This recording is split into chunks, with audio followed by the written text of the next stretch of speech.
Como deixar de ser frio e manter a firmeza e a constância na fé? Essa é uma das partes mais desafiadoras da vida cristã. Você conseguir se manter firme e constante e construir ali uma vida de intimidade com Deus, uma vida de busca pelo Senhor, pela presença de Deus. E quando a gente fala de ser constante, ser firme, a gente aplica isso não só em nossa vida espiritual, porque nós precisamos ter constância em muitas áreas de nossas vidas e sempre que você quiser obter resultados, obter êxito em algo específico, você precisa ter constância naquilo. E é algo assim que é difícil porque requer uma disciplina de nossa parte.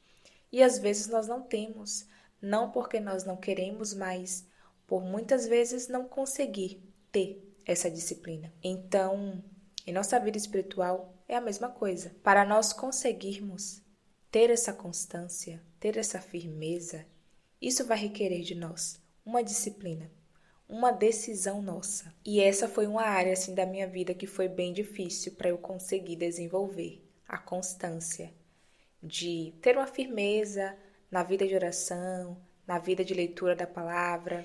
Eu levei bastante tempo para conseguir ter êxito e eu falo sobre isso em vários vídeos aqui no canal, né? Sobre algumas coisas que atrapalham o nosso processo com Deus, sobre situações ali que atrapalham você de ser firme e constante na fé. E eu quero dizer para você que a frieza espiritual, ela não começa no dia em que você teve a queda.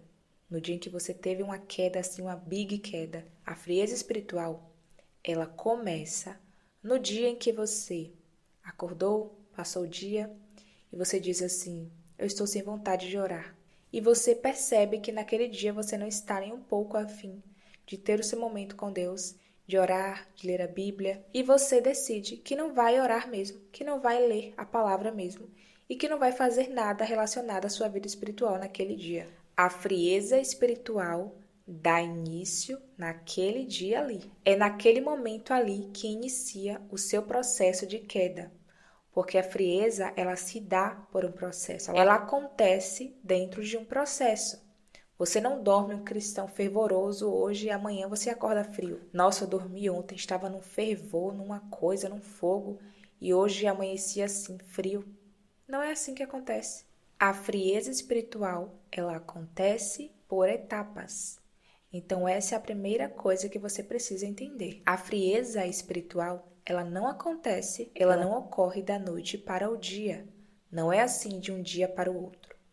Ela acontece dentro de um processo. Então, isso é algo para você ficar ligado, para quando você perceber algum comportamento assim de quem está ali, saindo da rota que Deus estabeleceu, você já se atentar que você precisa voltar para a rota o mais rápido possível, para que você não venha cair, para que a grande queda não aconteça. Então, para vencer a frieza espiritual, você precisa aprender a negar a si mesmo. Então, você acordou sem vontade de orar e de ler a Bíblia, você não quer jejuar ali durante aquele período, naquela semana ou naquele mês, mas você precisa fazer, ainda que você não tenha vontade de fazer. E isso é negar o seu eu, é negar a sua carne, é abrir mão do seu desejo para fazer aquilo que Deus quer, para ser submisso ao seu espírito que pede que você faça, que clama que você faça aquilo. Então, essa é a primeira coisa que você vai precisar vencer, essa barreira de negar o eu. E isso pode ser treinado em outras áreas. Isso você não treina só aqui na vida espiritual. Eu aprendi a treinar essa questão de negar o meu eu em várias situações da minha vida. Não só nessa questão aqui mesmo de vida espiritual. Eu treino isso na minha vida. Não estou com vontade de malhar, mas eu vou malhar. Eu não estou com nenhuma vontade de arrumar a casa, mas eu preciso fazer isso. E eu vou fazer isso porque é uma necessidade. E eu preciso ter disciplina. A minha vontade não me domina, a minha vontade não me governa, então eu não faço o que eu quero. Eu não posso viver embasada naquilo que a minha vontade manda que eu faça, naquilo que as minhas emoções querem que eu faça. Nada disso me domina. Quem tem que me dominar é o Espírito Santo de Deus, que habita em mim. É Ele que tem que me dominar. Então, eu preciso estar submissa ao Espírito Santo de Deus que habita em mim. Então, se Ele habita em mim, Ele vai mandar eu orar, Ele vai mandar eu jejuar, Ele vai mandar eu ler a Bíblia, eu meditar na palavra. E a minha carne vai dizer, não, não quero, não vou fazer. Só que a Bíblia diz que a nossa carne não pode ter domínio sobre nós. É o Espírito Santo que me domina. Então, primeiramente é isso, aprender a negar o eu. Sem isso aqui você não consegue ter firmeza e constância. Você precisa aprender a negar o seu eu, até porque o próprio Jesus fala isso. Se alguém quiser vir após mim, negue-se a si mesmo. Então é essencial na vida do cristão você aprender a negar o seu eu, a renunciar às suas vontades, aos seus desejos. A segunda dica que eu quero te dar é a seguinte: não enxergue a sua vida espiritual, a sua rotina espiritual, como um protocolo que você tem que fazer durante o seu dia, como uma regra, como algo cansativo. Não enxergue assim, porque se você enxergar dessa forma, você não vai conseguir fazer nada. Se você enxergar ali o seu momento com Deus como algo cansativo, como sendo um sacrifício para você fazer aquilo, você não vai conseguir fazer. Ou você vai fazer com má vontade, você não vai executar bem aquilo ali. Você não vai fluir naquele seu momento com Deus. Enxergue esse momento como sendo um momento prazeroso. Enxergue como sendo a melhor hora do seu dia. Intitule como a melhor hora do seu dia, como sendo o seu momento de descansar, o momento mais aguardado por você, o seu momento de fazer a sua rotina, o seu devocional, de falar com Deus, de se conectar. Enxergue assim, como sendo um momento de descanso. E ainda que você não consiga enxergar assim agora, ressignifique isso. Eu não sei como foi a sua vida, como foi a sua infância, adolescência, como que as pessoas te ensinaram sobre Deus, como que falaram sobre Deus com você. Talvez você cresceu em um ambiente de opressão, de religiosidade, que você tinha que enxergar essas coisas aqui como sendo apenas uma obrigação, uma tarefa obrigatória, e não como algo que realmente é prazeroso para você. Talvez você tenha crescido em um ambiente onde você foi ensinado não a amar a Deus, mas sim seguir regras, protocolos, tradições, e isso ainda está muito presente em sua mente, em seu espírito, em sua alma. Você tem aquilo muito fixado e aí você precisa ressignificar. Você pode ter crescido em um ambiente que você viu pessoas opressoras e que não sabe o que era amar a Deus, que só faz aquilo como sendo um protocolo mesmo. Então é algo que você precisa ressignificar, é algo que você precisa desconstruir da sua mente essa ideia e lançar por terra mesmo e entender que você precisa de verdade amar a Deus. Porque quando você ama a Deus, quando você se apaixona por Ele, você sente prazer em estar perto dele, você fica ansioso pelo momento em que você vai ter o seu encontro com ele. Quando você está apaixonado por alguém, você quer ficar perto da pessoa. Quando você ama uma pessoa, você quer ficar perto dela, você quer ter contato com ela. Então a mesma coisa se aplica em nosso relacionamento com Deus. Quando você ama a Deus, você quer estar perto de Deus. Então, não enxergue esse momento como sendo um momento difícil para você fazer, como sendo apenas uma tarefa ali do dia que você vai cumprir, aí marcar um X lá na sua agenda, pronto, fiz. Igual quando você malha, né? Você coloca lá, tá pago, o de hoje está pago. Não, não enxergue assim.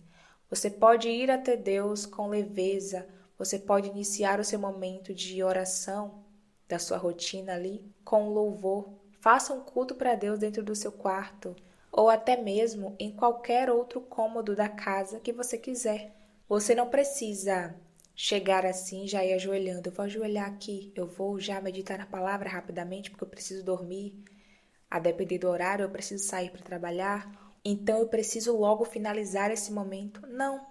Você pode iniciar com um louvor, cantando você mesmo para Deus com a sua voz, ou colocar um louvor e ir ouvindo e ministrando ali você e Deus. Você pode começar dessa forma. E também pegar momentos do seu dia, enquanto você lava o prato ali, enquanto você varre a casa, enquanto você passa ali a manteiga no pão para ir tomar café.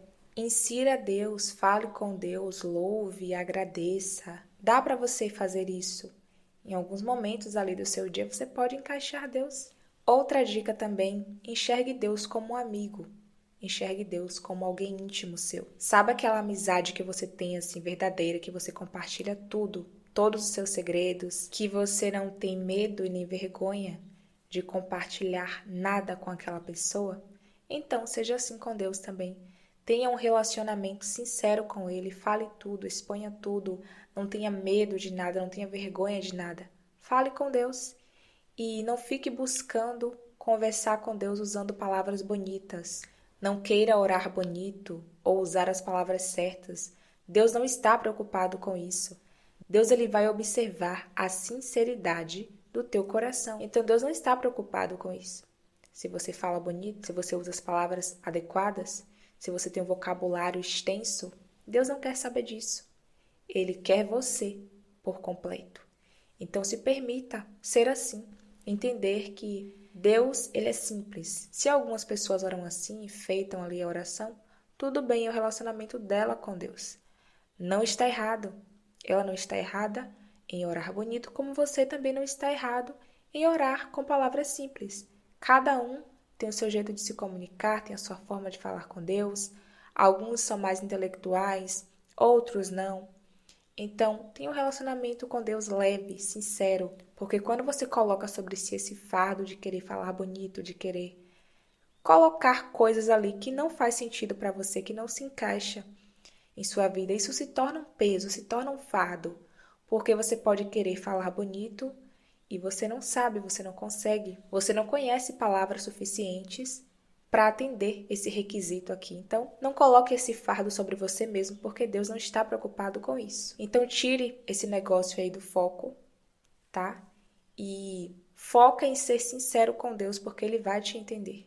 Outra coisa também, a última dica, olhe para Cristo. Olhe sempre para Cristo.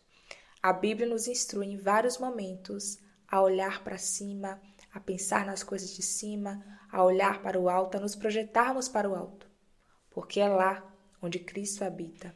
Então aconteça o que acontecer, as pessoas sempre vão falar de você, as pessoas sempre vão te criticar, você andando certo ou você andando errado. Então ande certo, ande pelo caminho de Deus, olhe para cima. E essas coisas também, essas pedradas que a gente recebe no meio do caminho, nos desmotivam, nos entristece, sim. Só que, se você estiver focado em Cristo, essas coisas não terão relevância para você, porque você sabe qual é o seu objetivo, você sabe pelo que você está lutando, você sabe qual será a sua recompensa. Então, não se preocupa com o que falam, deixam de falar, não fique focado nessas coisas que acontecem ali, né, dentro da igreja muitas vezes. Olha para Jesus, porque Ele é que tem que ser o seu alvo principal. Eu espero muito ter ajudado você aqui com esse vídeo. Compartilha com mais alguém. Que Deus abençoe você. Até o próximo vídeo. A paz do Senhor importa que Ele cresça e que eu diminua. Tchau, tchau.